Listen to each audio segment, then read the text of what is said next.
မင်္ဂလာပါခင်ဗျဒီနေ့သင်ခန်းစာမှာတော့ကျွန်တော် URL address အကြောင်းကိုကျွန်တော်ဆွေးနွေးသွားမှာပဲဖြစ်ပါတယ်ဒီနေ့သင်ခန်းစာကကျွန်တော်ရိုးရှင်းတဲ့ File API application တစ်ခုကိုရေးထားပါတယ် file နာမည်ကိုကျွန်တော်ဥပမာ1ဆိုပြီးတော့ပေးထားတယ် API object နာမည်ကို apps ဆိုပြီးတော့ပေးထားတယ်ပြီးသွားရင်ကျွန်တော် function တစ်ခုရေးထား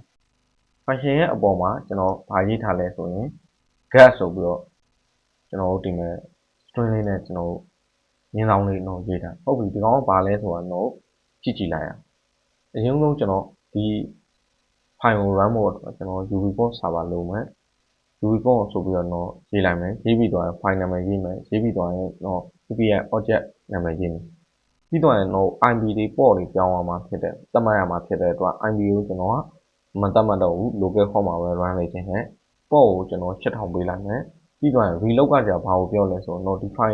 ထဲမှာတစ်ခုခုပြောင်းပြီဆိုရင် server မှာလည်းလိုက်ပြောင်းအောင်စေချင်လို့ကျွန်တော်သတ်မှတ်ထားတာပဲဖြစ်ပါတယ်ဟုတ်ပြီကျွန်တော် enter ခေါက်လိုက်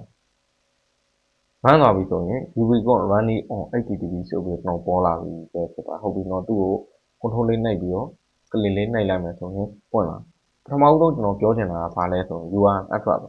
ဒီ browser ရဲ့အပေါ်ဆုံးဘားမှာကျွန်တော် browser ရဲ့ကျွန်တော်ဒီဘားမှာပေါ်နေတာဒါတကယ်တမ်းတော့ URL address ဟုတ်ပြီ URL address ကဘာအလုံးလုံးလဲ URL address ကအဓိကရိုးရှင်းရှင်းပြောရမယ်ဆိုရင်ဘယ် function နဲ့ချိတ်ဆက်ပေးရမလဲဆိုတာသတ်မှတ်ပေးတာ URL address ပါဒီအခြေအနေမှာဆိုရင်ကျွန်တော်တို့ကဒီမှာဆိုရင် URL address ရေးထား slash ဆိုတဲ့ URL address ကဒီကောင်လေးကိုညွှန်းတာပါဟုတ်ပြီကျွန်တော်ဒီ URL address တွေမှာဘယ်စိတ်ပိုင်းတွေပါဆို IP ပါမယ်ပေါ့ပါမယ်နောက်ထပ်လမ်းကြောင်းတွေဒီကောင်ကတော့ main လမ်းကြောင်းကိုညွှန်းတဲ့အတွက်သူ့ရဲ့ slash လေးကဒါ main address လမ်းကြောင်းလေးကိုပဲညွှန်းတာဖြစ်တဲ့အတွက်သူကဒီ URL address ဖွင့်လိုက်တဲ့အခါမှာဒီ function ကိုခေါ်ပေးတယ်ခေါ်ပေးတဲ့အတွက်ကျွန်တော်ဒီမှာပေါ်နေရပဲဖြစ်ပါဒီမှာ message မှာ hello world ဆိုပြီးတော့ပေါ်နေဒီမှာဆိုရင် dictionary ပုံစံလေးနဲ့ hello world ဆိုပြီးတော့ပေါ်နေကျွန်တော်တို့ return ပြန်ထားတဲ့ data ကိုသူကပေါ်ပေးမှာပဲဖြစ်ပါဟုတ်ပြီအရင်ဆုံးကျွန်တော် URL address ကတော့အများကြီးသတ်မှတ်လို့ရပါဒီမှာဆိုရင်ကျွန်တော် URL address မှာဘာရင်းနဲ့ဖွဲ့စည်းထားလဲဆိုရင်ပထမဦးဆုံး HTTP ပါပါ HTTP ဆိုတာ protocol ပါ protocol ကအရေးကြီးပါနောက်မှကျွန်တော်ဆွေးနွေးပေးပါပြီးတော့ရင်ကျွန်တော် hot IP number ဒီနေရာမှာလည်း1.0 ဒသမ3.0.1ဆိုတာhot သို့မဟုတ် IP address ပါပြီးရင်ပေါ့လာပေါ့ပြီးသွားပြီဆိုရင်ကျွန်တော်တို့ကနောက်ကနေပြီးတော့ထပ်ပြီးတော့မြင်းဆောင်လေးခံပြီးတော့ကျွန်တော်တို့လမ်းကြောင်းတွေ address တွေကိုထပ်ပြီးတော့ကျွန်တော်တို့တိုးချဲ့လို့ရဒီကောင်တွေကိုဘာလို့ခေါ်လဲလဲ pass ဆိုပြီးတော့ကျွန်တော်ခေါ်ပါဟုတ်ပြီကျွန်တော်အရင်ဦးဆုံးဒီ protocol ဆိုတဲ့နေရာကိုကျွန်တော်ပြောချင်ပါ protocol မှာကျွန်တော်တို့ protocol မှာဒီ get လောက်မှာလားဒီမှာဆို get ပဲကျွန်တော်ပြောတာ protocol မှာ get လောက်တာဆိုတော့ data တွေလှမ်းယူတာဒီမှာဆိုရင် browser ကကျွန်တော် client ဖြစ်သွားပါ server ကိုလှမ်းပြီးတော့တောင်းတာပါ server ကိုလှမ်းတောင်းတယ်ဆိုတော့ဒီ http protocol အောက်မှာဒီဘာတွေရှိလဲဆိုရင်ကျွန်တော် data ကိုယူမှာလားဘာလားဆိုပြီးတော့ကျွန်တော်ရှိပါဒီမှာဆိုရင်ကျွန်တော် http protocol မှာကျွန်တော်ဘာတွေရှိလဲဆိုရင်ကျွန်တော် URL address ပါ URL address ပါမှဒီ protocol ကနေပြီးတော့သူကသိမှာဘယ် URL address ကိုသွားရမလဲဆိုတော့ပြီးပါ method ရှိတယ် method က get လောက်မှာလားပေါ့လောက်မှာလား data ကိုထည့်မှာလား data ကိုသူ့စီပို့မှာလား data ကိုပြန်ယူမှာလားဆိုတာလည်းရှိပါ header ကကျတော့ဘာပြောလဲဆိုကျွန်တော်ပို့ချင်တာဘယ်လို format နဲ့ပို့ချင်တာလဲ JSON format နဲ့ပို့ချင်တာလားပြန်လက်ခံရလဲကျွန်တော်တို့က JSON format နဲ့လက်ခံနေတာလားဆိုတာပို့ပြောတာပါ body ကတော့ကျွန်တော်တို့ဘာကိုပြောတာလဲဆိုရင်ကျွန်တော်တို့ body ကတော့ကျွန်တော်တို့ပေးပို့ချင်တဲ့ data တွေကိုကျွန်တော်တို့ကနောက်ကနေပြီးအောက်ကနေပြီးထည့်ပေးလိုက်တဲ့ဟာလေးပြောပါလောလောဆယ်ကျွန်တော် get မှာတော့ body မလိုပါဘူးဟုတ်ပြီကျွန်တော်ဒါဆိုရင်နောက်ထပ်HTTP ရဲ့ဒီတည်တဲ့အချက်လေးပါအဓိကURL ပါမယ် URL ပါလို့ဒီ protocol ကနေပြီးတော့ဒီ URL address ကိုချိန်မယ်ချိန်ပြီးတော့နောက်ထပ်ပါသေးလဲ method ကကျတော့ get လုံးမှာလား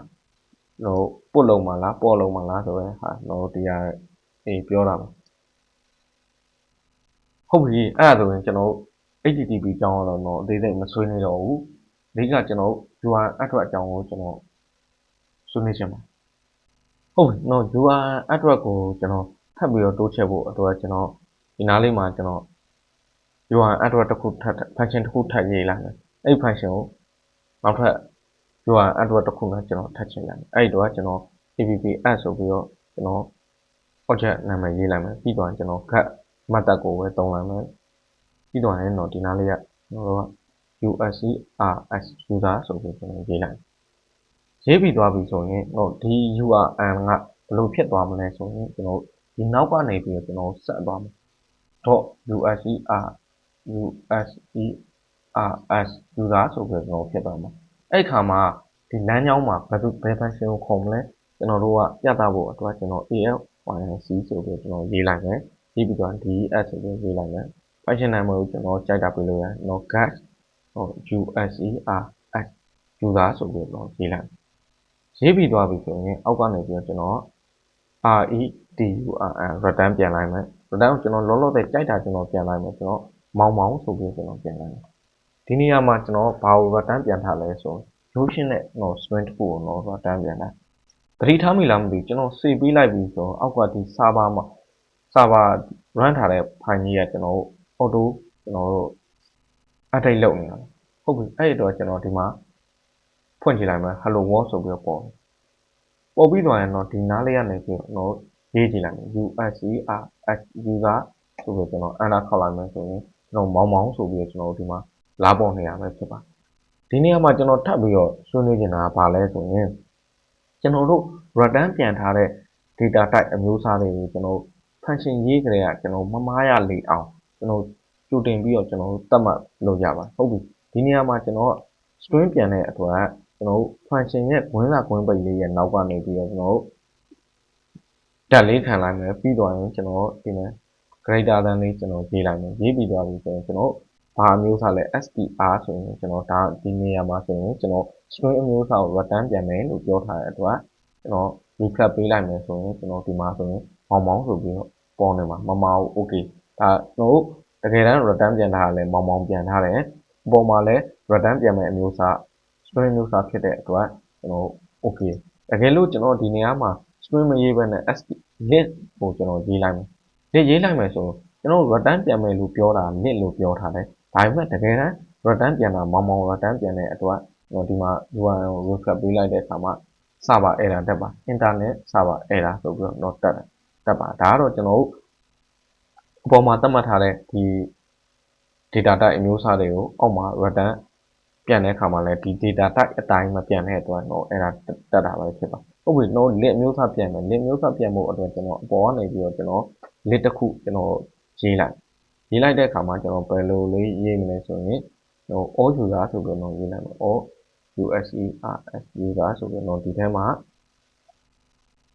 list တစ်ခုကျွန်တော်ရေးလိုက်မယ်ကျွန်တော်ဒီမှာဆိုရင် name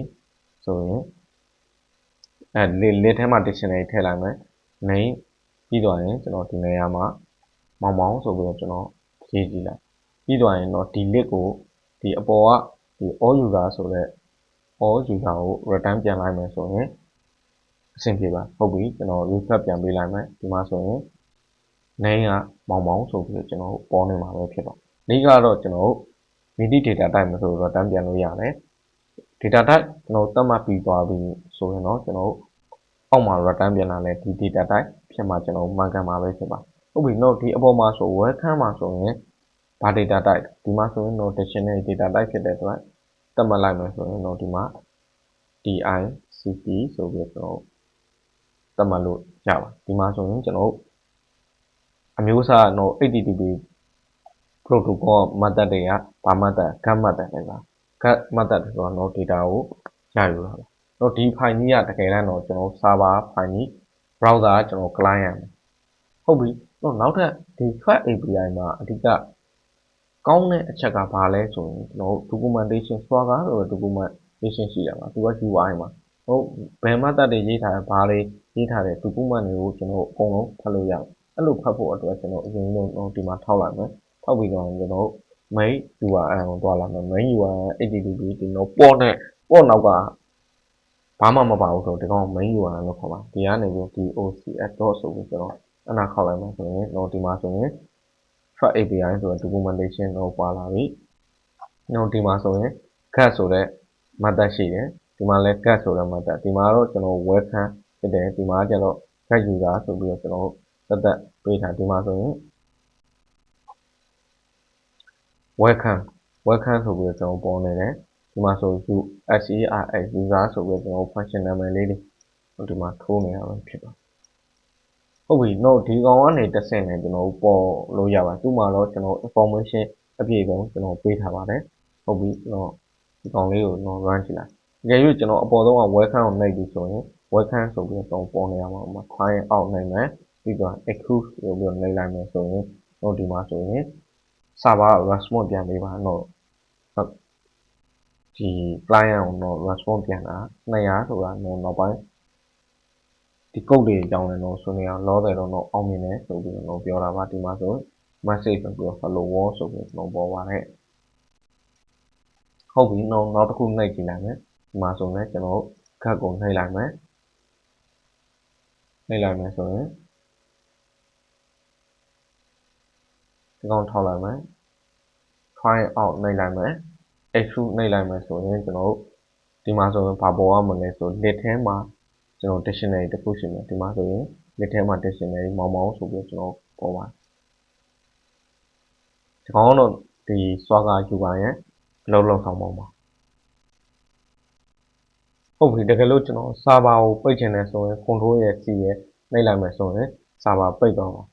API server ပိတ်သွားဟုတ်ပြီအရင်ဆုံးကျွန်တော်ဘာလုပ်ချင်လဲဆိုရင်တော့ all user ဆိုပြီးတော့တတ်မှတ်ဟို list တစ်ခုတည်ဆောက်လိုက်မယ်အဲ့ list ထဲမှာကျွန်တော် user အများကြီး user တယောက်အနေနဲ့ပါဝင်တဲ့ချက်တွေက user name ရှိမယ်ကျွန်တော်အရင် name ရှိမယ် ID ရှိမယ် email ရှိမယ်သူ့ရဲ့အသက်ရှိမယ်ဟုတ်ပြီအဲ့အမျိုးတွေရေးဖို့အတွက်ကျွန်တော် list တစ်ခုထဲမှာကျွန်တော်အချက်လေးမိမိစိတ်ကြိုက်အချက်လေးထည့်လိုက်မယ်ဟုတ်ပြီall user လောက်လိုက်မယ်ပြီးတော့ဒီထဲမှာ dictionary ထဲမှာအရင်ဆုံးတော့ ID ရေးလိုက် ID ဆိုပြီးတော့ရေးလိုက် ID ကတော့ကျွန်တော်လောလောဆယ်တက်နေရာမှာ name ကကျွန်တော်ဘာရေးမလဲဆိုရင်မောင်ဆိုပြီးတော့ရေးလိုက်ပြီးတော့ရင်ကျွန်တော်သူ့ email သူ့ရဲ့ email sorry ပါ name မှာကျွန်တော်ကျန်တယ်သူ့ရဲ့ email ကိုကျတော့ကျွန်တော် email ဆိုတဲ့ key နဲ့ကျွန်တော်ကမောင် host.gmail.com ဆိုပြီးတော့ရေးလိုက်ဟုတ်ပြီနောက်ထပ်ကျွန်တော်သူ့ရဲ့ biography လေးမှတ်ချက်ပုံစံလေးကျွန်တော်ရေးချင်တဲ့အတွက်ကျွန်တော်ဘာရေးလိုက်မလဲဆိုရင်တခုခုပေါ့ဒီမှာ bio ဆိုပြီးတော့ရေးလိုက်မယ်သူ့မှာဆိုရင်သူကဘာလဲဆိုရင်ကျောင်းသားပေါ့ student student ဆိုပြီးတော့ရေးလိုက်ဟုတ်ပြီနောက်ထပ်တစ်ခုလည်းကျွန်တော်ဒီမှာ copy ကူးလိုက်မယ်သူ့ကိုလည်းကျွန်တော်အောက်ကနေ list ထဲမှာပဲထပ်ထည့်လိုက်ရင်မှသူ့နာမည်က ID ကတော့2ပေါ့2ပြီးတော့မောင်နေရာမှာကျွန်တော်ကိုဆိုပြီးတော့ရေးလိုက်ဒီနေရာမှာလည်းကိုဆိုပြီးရေးလိုက်ကိုကတော့ကျွန်တော်သူကဘာလဲဆိုရင် teacher ပေါ့ဆရာဆိုပြီးတော့ရေးလိုက် teacher ဟုတ်ပြီတော့ဒီနေရာမှာတော့ get ကိုစသလာခြင်းတော့ welcome okay hello world ဆိုပြီးတော့ရေးထားလိုက်ဒီနေရာမှာကျွန်တော်ထပ်ပြီးတော့လုပ်ချင်တာ user ဆိုပြီးတော့ကျွန်တော်လုပ်လိုက်မယ်ဒီ user ဆိုတဲ့ပတ်လမ်းကြောင်းမှာကျွန်တော်ကဒီ all user ကိုကျွန်တော်က return ခေါ်ထားတယ် okay ဒီကောင်လည်းအဆင်ပြေတယ်အကယ်၍သာကျွန်တော်မောင်ကိုတိတိကျကျခေါ်နေတယ်ဆိုရင် ID ကနေတစ်ဆက် ID 1လို့ခေါ်လိုက်တာနဲ့မောင်ဆိုတဲ့ dictionary ကိုကျွန်တော် return ပြန်နေအဲ့လိုမျိုးဆိုတော့ဘယ်လိုခေါ်ရမလဲဆိုရင်ကျွန်တော်ပါရာမီတာကျွန်တော်ပေးရမှာပဲဖြစ်ပါပါရာမီတာပေးရမှာအဲ့တော့ကျွန်တော်ဘာရေးလိုက်မလဲဆိုရင်ပုံမှန်တိုင်းပဲကျွန်တော် route တက်မှာအဲ့ဆိုပြီးတော့ရေးမယ် get ဆိုပြီးတော့ရေးတဲ့အခါမှာ route ကိုကျတော့ကျွန်တော်ပထမဒါ main URL ကနေပြီးတော့ user ဆိုပြီးတော့သွားအဲ့မှာထပ်ပြီးတော့ပြီးသူ့ရဲ့ ID အကယ်၍အဲ့တစ်ဆိုတဲ့ ID ရှိခဲ့လို့ရှိရင်မောင်ဆိုတဲ့ကျွန်တော် dictionary ကိုတော့ပြအဲ့တော့ကျွန်တော်ဒီနားလေးမှာဘယ် ID လာမှန်းကျွန်တော်တို့ကမသိဘူး ID 1လာရင်လာမယ်2လာရင်လာမယ်နောက်ထပ်များလာရင်များလာမယ်အဲ့တော့ကျွန်တော် variable ပေးရတဲ့အတွက်လောလောဆယ်ကျွန်တော်တို့က ID ဆိုပြီးကျွန်တော်ပေးလိုက် ID ဖြည့်ရတဲ့မှာကြိုက်တဲ့နာမည်ပေးလို့ရနော် PDF ပဲဖြစ် my ID ဆိုပြီးတော့ရေးလိုက်မယ် my ID ဆိုပြီးတော့ရေးလိုက်ဒီပြောချင်တာဒီနားလေးမှာ my ID ကလောလောဆယ်ကျွန်တော်ဘယ်သူမှမသိသေးဘူးရှိရင်ပြမယ်မရှိရင်အဲ့ဒါဒီမရှိကြောင်းကျွန်တော်တို့ကပြောရမှာပဲဖြစ်တယ်ဟုတ်ပြီအဲ့တော့ကျွန်တော် function ASYIC ဆိုပြီးတော့ရေးလိုက်မယ်ရေးပြီးတော့ IDE ဟို function နာမည်ကြိုက်တာရေးလို့ရ function နာမည်ကကျွန်တော် DES ဆိုပြီးတော့ရေးမယ်ရေးပြီးသွားရင် get ဟို user ဆိုပြီးတော့အသေးနဲ့ပဲကျွန်တော်ရေးလိုက် get user ဟုတ်ပြီဒီမှာလဲကျွန်တော်တို့ကဒီအပေါ်မှာကျွန်တော်တို့ကဘယ်ရေးပဲပေးခဲ့ပြီးသွားပြီဒီကောင်လေးကိုကျွန်တော်တို့ထည့်အောင်ပတ်လန်းကြောင်းမှာလဲကျွန်တော်တို့ပါရာမီတာတစ်ခုထည့်တာအဲ့ပါရာမီတာဘာလဲဆိုတာဒီလို function မှာလဲပါရာမီတာတစ်ခုထည့်ထည့်အောင်အဲ့တော့ကျွန်တော်ကလောလောဆယ်ကျွန်တော်ဘယ်သူ့ကိုပေးမလဲဆိုရင် my id ဆိုပြီးရေးလိုက် my id ကဘာမျိုးသားဖြစ်ရမလဲ int အမျိုးသားဖြစ်တစ်ရေးမှာကျွန်တော်မောင်ထွက်မှာအဲ့တော့ကျွန်တော် int အမျိုးသားဖြစ်ကြောင်းရေးမယ်ရေးပြီးသွားပြီဆိုရင်ကျွန်တော် return ပြန်နေတာဘယ်သူ့ကို return ပြန်ဒီထဲမှာရှိတဲ့ dictionary data type ကို return ပြန်နေတာဖြစ်တဲ့အတွက် DICD ဒီကို return ပြန်မယ်ဆိုပြီးပြောလိုက်အရင်ဦးဆုံး dictionary return ပြန်လာတော့ဟုတ်သွားတယ်တိကျတဲ့ dictionary ကိုတိကျတဲ့dictionary return ပြန်ဖို့အတွက်တော့အရင်ဆုံးဘာလုပ်ရမလဲဆိုဒီ all user ကို for loop ပတ်သူပေးထားတဲ့ဥမာကျွန်တော် my id ကိုကျွန်တော်နှစ်လို့သတ်မှတ်လိုက်မှထားလိုက်ဒီနှစ်က all user ထဲမှာရှိလားရှိမှကျွန်တော်ပြမှာမရှိရင်တော့သွားပြလို့မရအဲ့တော့ကျွန်တော်တို့ for loop နဲ့ကျွန်တော်ပတ် for loop နဲ့ပတ်ဖို့အတွက်ဘယ်သူ့ကိုပတ်မှာ for user in all user ကိုကျွန်တော်ပတ်လိုက်ပတ်ပြီးသွားပြီဆိုရင်ကျွန်တော်တို့ it user ဒါဒီ user ကဘာကြီးဖြစ်သွား dictionary ဖြစ်သွား dictionary ဖြစ်တဲ့အတွက် id ကနေတစ်ဆင့်သူ့ရဲ့တန်ဖိုးတွေပြီးလို့ရနော် user id ဆိုပြီးတော့ရေးလိုက်ရေးလို့ကျွန်တော်တို့ကဘယ်သူနဲ့ညီရမှာ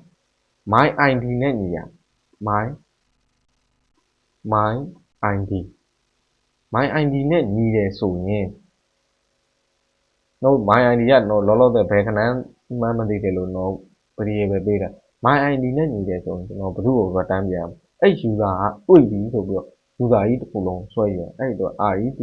return user ဆိုပြီးတော့ကျွန်တော်တို့ return ပြန်လိုက်တကယ်လို့မတွေ့ဘူးဆိုရင်ကျွန်တော်တို့ကမတွေ့တဲ့အကြောင်းကျွန်တော်တို့ကပြောရမှာမတွေ့ဘူးဆိုရင်တော့ error တက်မတွေ့ဘူးဆိုမတွေ့ကြောင်းကျွန်တော်ပြောရမယ်ဆိုရင်တော့အရင်ဆုံး return ပြန်လိုက်မယ် return dictionary ပဲပြန်လိုက်မယ် user not found ဆိုရင် user ဒီတိုင်းဘယ်သူမှတော့မရေးပါဘူး user information ဆိုပြီးတော့ရေးလိုက်မယ် info ပြီးတော့ရင် USC ရဲ့ user not found ဆိုပြီးတော့ရေးလိုက်ဟုတ်ပြီစေးလိုက်မယ်စပါအောင်တော့ပြန်သွားမယ်ဗမ်းဖို့အတွက်တော့အပေါ်ကလာဒီကိုပုံမှန်1ဆိုပြီးတော့ရေးစပါပွင့်လာဟုတ်ပြီပုံမှန်တိုင်းပဲတော့ဒီမှာပဲတော့ကြည့်လိုက်မယ်ဆက်ဆက်လာခြင်း main URL ခေါ်လိုက်တဲ့အတွက်ကျွန်တော် hello world ပုံမှန်ပြီးတော့ရင် all user နဲ့ USER user ဆိုပြီးတော့ကျွန်တော် s လေးနဲ့တော့ထောက်လိုက်မယ်ဆိုရင်တော့ဒီမှာဆိုရင်မြင်သာထင်သာရှိပါတယ်တစ်ကမောင်း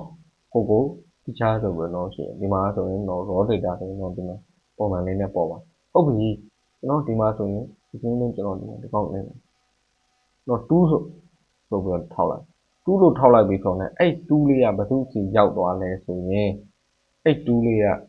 သူစီရောက်သွားလဲဆိုရင်အဲ့2ကဒီကောင်လေးပါဒီကောင်လေးပြီးတော့ရင်အဲ့ကောင်လေးကဘယ်သူစီရောက်မှာလဲဒီ function ထဲမှာလဲသူ variable တစ်ခုကျွန်တော်ထည့်လိုက်အဲ့ variable က2ဖြစ်သွားတယ်2ဖြစ်သွားပြီဆိုရင်ကျွန်တော်ဒီမှာ2နဲ့ညီလားဆိုတော့လမ်းထည့်တော့ user တွေအကုန်လုံးသူကပတ်ဟုတ်ပြီကျွန်တော်အနာခောက်လိုက်ဒီမှာဆိုရင်ကျွန်တော်ကိုဆိုပြီးတော့ပေါ်ပါတယ်ဒီမှာကိုဖြစ်လို့ကို gmail.com ဟုတ်ပြီတော့မရှိတဲ့ဟာ3ဆိုပြီးတော့လောက်လိုက်3ဆိုရင်တော့ဒီမှာဆို return ပြန်တာဘယ်သူပြန်တော့မှာအောက်ကကောင်ပြန်တော့မှာအပေါ်ကဒီ form နဲ့တခုမှမတွေ့ဘူးအဲ့တော့ကျွန်တော်ဘာလဲဆိုရင် user not found ဆိုပြီးတော့ပေါ်မှာပဲဖြစ်ပါဟုတ်ပြီတကယ်လို့ကျွန်တော်တစ်နိုင်မယ်ဆိုရင်ဗာလဲမောင်းဆိုပြီးတော့တန်းပေါ်ရမှာပဲဖြစ်ပါဒါကတော့ URL အနေနဲ့အလုံးလုံးဆောင်ပါမှာဒီ URL ကိုတော့ဘာလို့ခေါ်လဲဆိုရင် path parameter လို့ခေါ်ပါတယ်နော် path parameter လို့ခေါ်ပါတယ်ဒီ URL မျိုးသားတွေ path parameter